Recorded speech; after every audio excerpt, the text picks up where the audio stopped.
Avoir une âme dans une maison ou sur soi, est-ce que c'est dangereux? À partir du moment où l'âme de la personne défunte n'est pas passée de l'autre côté et qu'elle est restée bloquée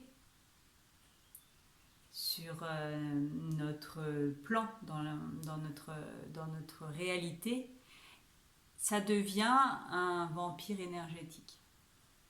À la différence d'une âme d'un défunt qui va monter, qui va évoluer, qui va, avec ses guides, choisir de revenir sur Terre.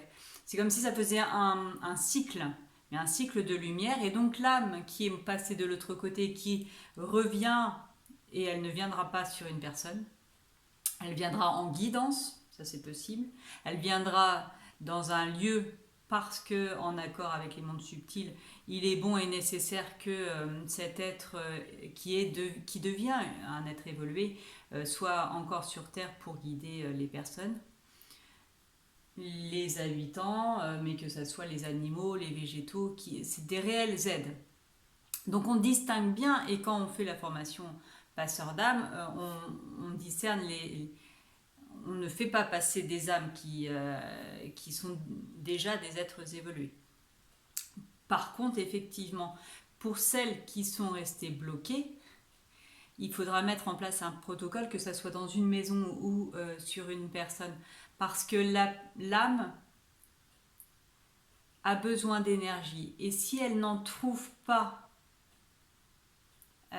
par elle-même, parce qu'elle est restée bloquée, parce qu'elle est restée dans sa souffrance d'humains, d'hommes et de femmes qui ont souffert, il lui est nécessaire de prendre, donc soit dans un lieu, et donc vous allez avoir des maisons fatigantes, des magasins qui vont vous rendre malade, parce qu'effectivement, l'âme a besoin d'énergie, et donc elle utilise la vôtre, que ce soit sur vous ou dans une maison. Donc il est nécessaire effectivement de faire appel à un passeur d'âme,